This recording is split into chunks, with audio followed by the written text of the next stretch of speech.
좋은 아침입니다. 이사야서 53장 1절에서 12절 말씀입니다. 1절 우리가 전한 것을 누가 믿었느냐?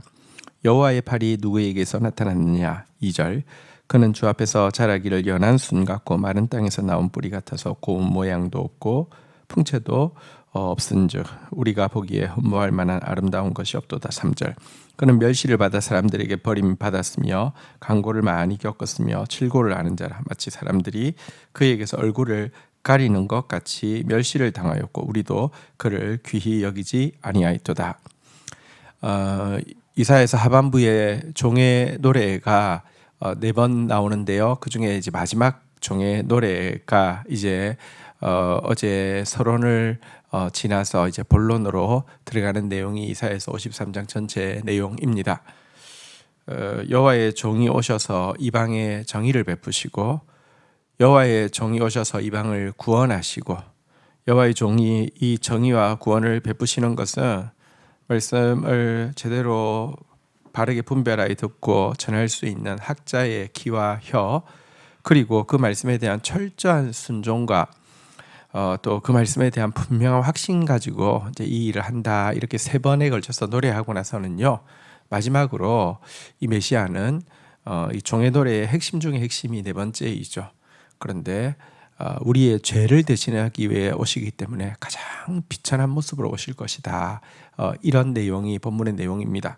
사실 이것 때문에 이사야는 시작하면서부터 바로 자기가 전하는 이 계시를 믿을 사람이 아무도 없을 것이다 라고 이야기하고 있습니다. 인간은 기대하고 있는 메시아는 강한 메시아, 막 추앙할 메시아, 큰 메시아, 이런 것을 원합니다. 왜냐하면 내가 강해지고 싶고 커지고 싶고 사람들로부터 추앙받고 싶기 때문에 그렇습니다. 그런데 그렇게 해서는 구원이 이루어질 수가 없습니다. 하나님은 우리의 생각과 정반대로 가장 약한 모습으로 가장 작은 자로 종으로 보내시는데요. 여기 보니까 그분은 나무로 비유하자면 레바논 백향목 같은 그런 멋진 나무가 아니라 마른 땅에서 겨우 돋아나서 겨우 생명 유지하는 것도 힘들어 보일 만한 연한 줄기로 오실 것이다, 이렇게 이야기하고 있습니다. 여기 연한 줄기로 온다는 것이 그 넷제르, 그러니까 나사렛과 관련된 단어인데요. 예수님은 그렇게 오실 것이다, 이렇게 이야기했고요. 또 3절에 보면 그의 용모에 대해서도 이야기하고 있는데요. 왜 그가 멸시를 받아 버림받습니까? 그는 질고와 간고를 많이 이제 겪었다, 이렇게 이야기하고 있는데요. 질고란 질병을 이야기하고 간고란 고생을 이야기합니다. 얼굴 보면 질병, 병색이 완연하고 고생한 흔적이 많은데 그 모습이 얼마나 비천하든지 사람들이 얼굴을 보면 웬만하면 얼굴을 가리고 싶을 정도다, 이렇게 이야기를 하고 있습니다. 메시아는 이와 같은 모습으로 오셨기 때문에 멸시를 당하고 귀히 여김을 받지 않을 것이다, 이렇게 이야기하고 있는 내용이었습니다. 4절부터입니다. 그는 실로 우리의 질고를 지고 우리의 슬픔을 당하였거늘 우리는 생각하기를 그는 징벌을 받아 하나님께 맞으며 고난을 당한다 하였노라. 5절 그가 찔림은 우리의 허물 때문이요 그가 상함은 우리의 죄악 때문이라. 그가 징계를 받음으로 우리가 평화를 누리고 그가 채찍에 맞음으로 우리는 나음을 받았도다. 6절 우리는 다 양 같아서 그릇 행하여 각기 제 길로 갔거늘 여호와께서는 우리 모두의 죄악을 그에게 담당시키셨도다.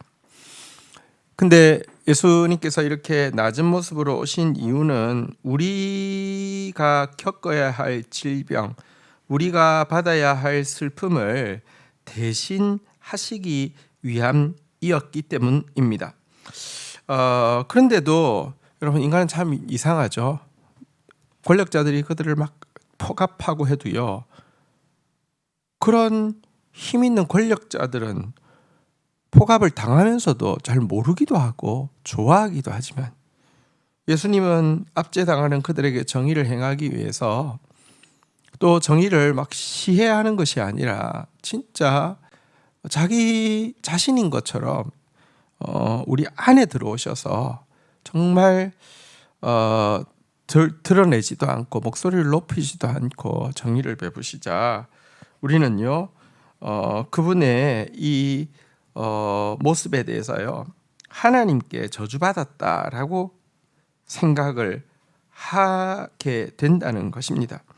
사실 그가 찔리신 이유, 그가 상하신 이유, 그가 징계를 받으신 이유, 그가 채찍을 맞으신 이유 전부 우리를 대신하기 위함이었습니다. 우리는 정말 한 사람도 빠짐없이 정말 무지한 양과 같이 길을 잃고 각각 제 곳으로 가서 사단의 밥이 될 수밖에 없는 존재였는데, 우리의 그 모든 죄가를 그의 종, 그의 아들에게 전가하셔서 그가 우리 때문에 이와 같이 비천해지게 하셨다, 이렇게 이야기를 하고 있습니다. 7절입니다. 그가 곤욕을 당하여 괴로울 때에도 그의 입을 열지 아니하였으며 마치 도수장에 끌려가는 어린 양과 털깎는 앞에서 잠잠한 양같이 그의 입을 열지 아니하였도다. 8절 그는 곤욕과 신문을 당하고 끌려갔으나 그 세대 중에 누가 생각하기를 그가 살아있는 자들의 땅에서 끊어지면 마땅히 형벌받을 내 백성의 허물 때문이라 하였으리요. 9절 그는 강포를 행하지 아니하였고 그의 입에는 거짓이 없었으나 그 무덤이 악인들과 함께 있었으며 그가 죽은 후에 부자와 함께 있었도다. 자, 예수님은 우리를 대신해서 죽으시는 대속의 죽음을 죽으시면서도 우리에게 멸시와 무시를 당하셨습니다. 하지만 최후의 신문의 자리까지, 그리고 처형장에 끌려가서 도살자 앞에 서는 순간까지 그의 입을 열지 않았다라고 이야기를 하고 있습니다. 이것은 아버지께서 자기에게 지우신 짐, 곧 우리의 죄를 대신하는 그 짐을 정말 거역하지 않고 철저히 순종하면서 지셨다는 의미이기도 하고요. 한편으로는 고문하는 사람 앞에서 고문하면서 동료의 이름을 대라고 막 고문할 때에 그 고문을 견디기가 얼마나 힘듭니까? 그러면 이제 막 발설을 하고 이렇게 되는데요. 주님은 마지막 순간까지 우리의 이름을, 우리의 죄악을 원수 앞에 누설하지 않고 우리 존재, 우리가 범한 죄까지 전부 걸머지고 가셨다, 이런 의미도 이 내용이 담고 있습니다. 이렇게 대속의 죽음을 당할 것이지만 아무도 그 죽음이 대속의 죽음이라고 생각하지 않을 것이다 라고도 예언하고 있고요. 그는 정말 그 힘으로 사람들을 억압하고 고통스럽게 하거나 입술로 거짓을 행한 적이 하나도 없었지만 이렇게 사람들은 그를 죽일 것이다, 이렇게 예언하고 있습니다. 정말 믿기 힘든 예언이지만 실제 유대인들이 바로 이 예수를 이렇게 죽였죠. 아니, 우리가 이 예수를 이렇게 죽이고 있죠. 하지만 예수님의 그 죽음은 그것으로 끝나지는 않았습니다. 여기 9절의 뉘앙스가 우리 한글 성경을 보면 무덤에 부자와 함께, 부자의 무덤에 이렇게 묻히운 것이 약간 뭐랄까요, 저주의 상징처럼 보이지만 유대에서는 그런 뉘앙스가 아니고, 그래서 이 조금 뉘앙스로 보면은 그렇게 죽으셨음에도 불구하고 그의 무덤이 존귀한 부자들 사이에 있음으로 말미암아 그가 무대라는 사실이 증명되고, 뿐만 아니라 죽음으로 끝나지 않고 죽음 이후에 놀라운 승리가 있을 것에 대한 암시로서 기록되어지고 있습니다. 부자라는 이미지가 이스라엘에서는 또 굉장히 좋은 이미지와 존귀한 이미지가 있고, 실제 그가 묻힌 무덤인 아리마대 사람 요셉의 무덤은 존귀한 자였죠. 예수 그리스도께서 대속의 죽음을 죽으시고 인간에게 무시당하셨지만 승리의 전조, 곧 부활의 전조가 그의 그 무덤에 있음을 암시하고 있는 내용이라고 할 수 있습니다. 10절입니다. 여호와께서 그에게 상함을 받게 하시기를 원하사 질고를 당하게 하셨은즉 그의 영혼을 속건 제물로 드리기에 이르면 그가 씨를 보게 되며 그의 날이 길 것이며 또 그의 손으로 여호와께서 기뻐하시는 뜻을 성취하리로다. 11절 그가 자기 영혼에 수고한 것을 보고 만족히 여길 것이라.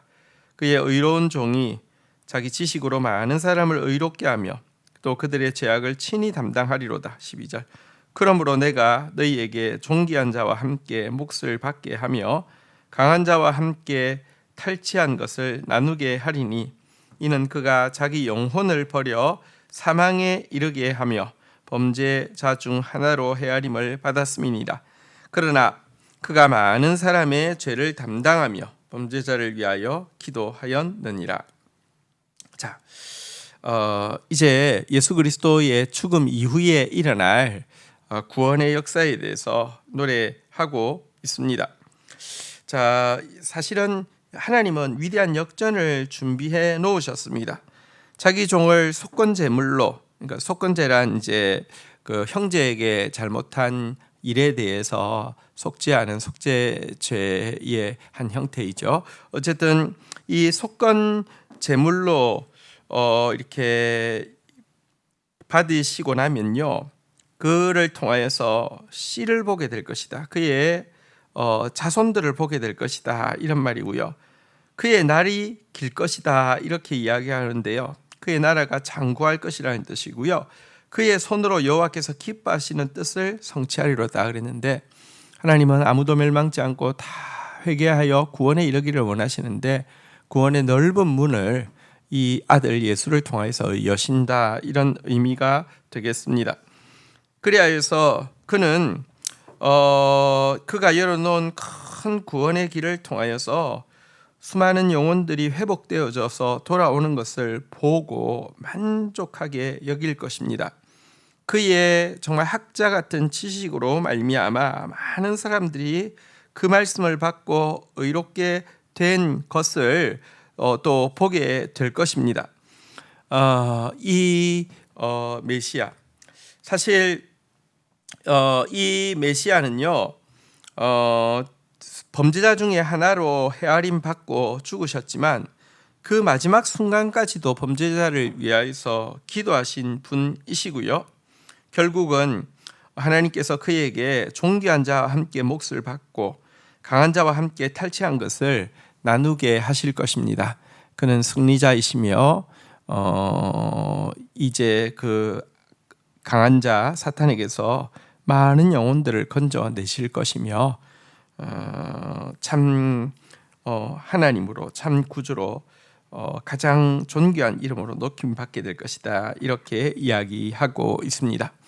우리는 바로 이 여호와의 종 예수를 아는 자이고 섬기는 자입니다. 우리가 바로 이 이사야에 나온 네 번의 종의 노래, 그리고 오늘 특별히 마지막 그 종의 노래, 고난받는 종, 대속의 죽임을 당하는 종, 역전의 역사를 이루시는 종 예수, 그분을 알고 그분을 따라가는 사람으로 살아가는 저와 여러분들 되기를 축복합니다. 주신 말씀 붙잡고 기도하며 나가도록 하겠습니다. 주님, 우리 때문에 낮아지시고 낮아지신 것 때문에 우리에게서까지 멸시를 받으셨지만 끝까지 사명을 놓지 아니하시고 대속의 죽음을 죽어내시사 위대한 역전의 역사를 이루신 주님, 당신 때문에 우리가 구원받아 주의 복음 안에 있게 되었습니다. 또 당신의 대속의 죽음으로 말미암아 이 암흑의 세계에 결국은 영원한 빛의 하나님 나라가 또 세워지게 될 것입니다. 주님, 그 주님을 우리가 구주로 모시고 사는 사람입니다. 우리가 또한 여호와의 종이 되어서 이 일 마지막 시대에 감당하는 자 되어질 수 있도록 주님 은혜를 더하여 주시기를 간절히 간구하고 소원합니다. 남의 짐을 지고 또 연약한 자들, 또 어린 자들 품고 중보하며 한 영혼 세워줄 수 있는 학자의 귀 가지고 학자의 혀 가진 사람으로 살아갈 수 있도록, 영혼들을 위하여서 끝까지 기도하는 중보자로서 살아갈 수 있도록 은혜를 더하여 주옵소서. 예수님의 이름으로 기도 올립니다. 아멘.